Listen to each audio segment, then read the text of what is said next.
Hi everybody, welcome to Stalking the Wild Auto Harp. Hey look, it's the map. Whatever is it doing here? Well, last week I told you that I was going to give you an example of using how the map gets blended up when I play something. So this week I'm going to show you why you might want to consider learning different strums. Now, last week I showed you the map for the very first time. So if you didn't catch the video about the map, you might want to go back and review that because it shows you just the utility of this little diagram right here, all right? But today we're just going to be dealing with the things around the outside of the map. In other words, we're going to be talking about rhythm strums. So we're going to take out the center staircase of the map, which is all about playing melody.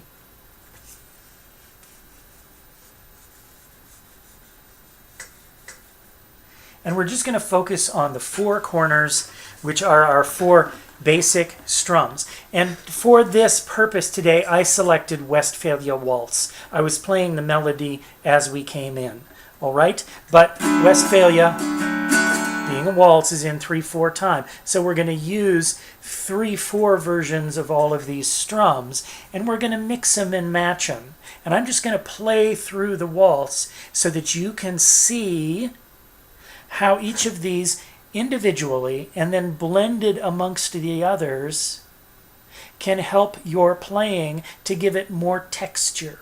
And that's the word that I like to use when it comes to rhythm and playing different strums. They give it a different texture, and it makes the music a tactile experience. So we're going to start up here in the corner with the simple little rocker. I'm not going to play melody, I'm just going to play the rhythm for Westphalia Waltz. And this really is going to put me on the spot.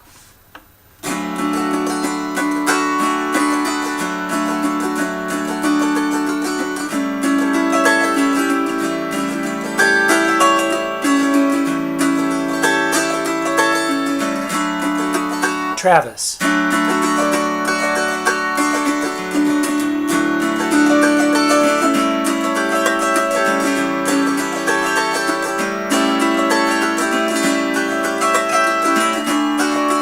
Arpeggio.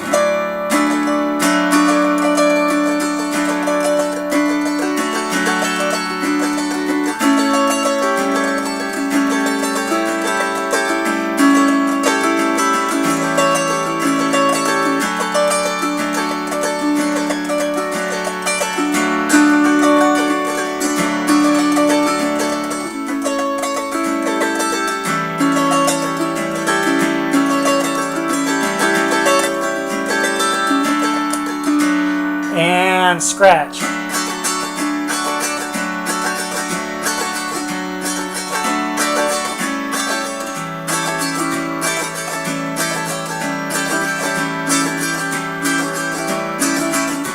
Now let's mix it up, all right? And I'll try to put up the words for the strum that I'm using at the moment until it gets going in and out too quickly.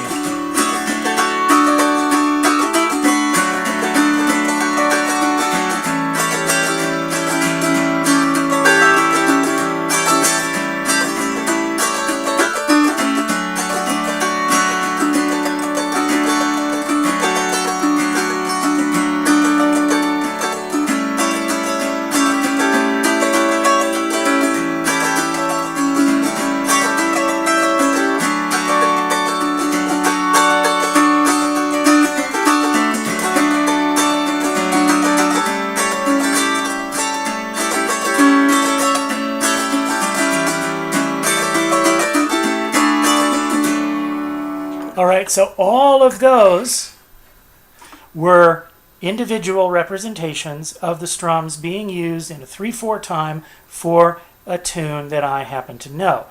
And then blending them and mixing and matching them on the fly to create my own accompaniment on the fly for Westphalia Waltz. This is an example of how these strums get blended. What you can do is once you know these basic forms, then try to blend them. So use scratch and Travis.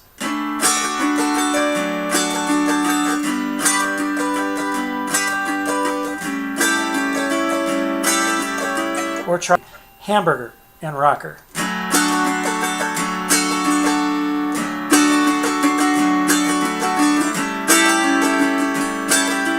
Or what about rocker and arpeggio?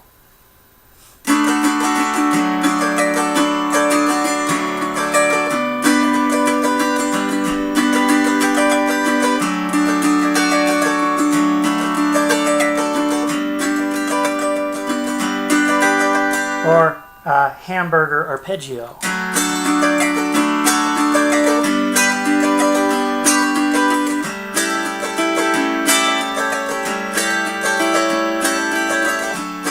Or can you do arpeggio first and then hamburger?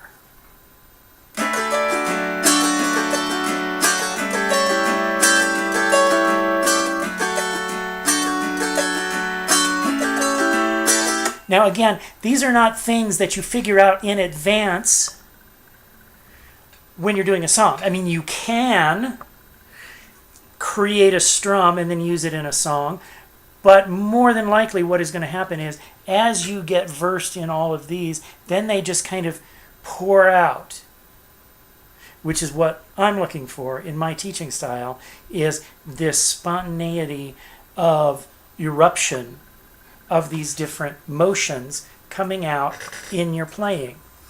And you're looking down and all of a sudden going, wow, I'm doing Travis, arpeggio, scratch, in and out with each other. How cool is that? So that's why these root motions become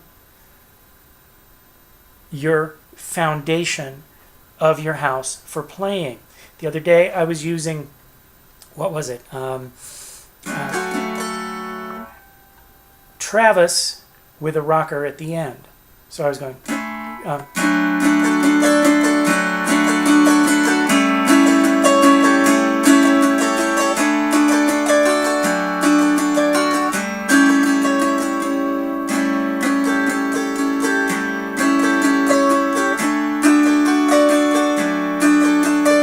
and auto harpist rocker and auto harpist rocker and harpist rocker and auto harpist rocker and auto harpist rocker and auto harpist rocker and harpist rocker and auto. So while an auto harpist is 3/4, I'm putting an extra rocker on it for the 4, so I'm going an auto harpist. So we learn them in their base forms, and then we break eggs to make omelets. So I'm Hal Weeks. Thanks for tuning in. Remember to subscribe. Remember to support me over on Patreon, or come over and give a tip on my website. I would very much appreciate that. And remember that I teach lessons every week with a number of students just like you. Only costs about $25 right now for a half-hour lesson. And I can work with you one-off individually and help you get going on any or all of this right where you are from where I am. So thanks for tuning in and watching Stalking the Wild Auto Harp. We'll see you next time. Bye-bye.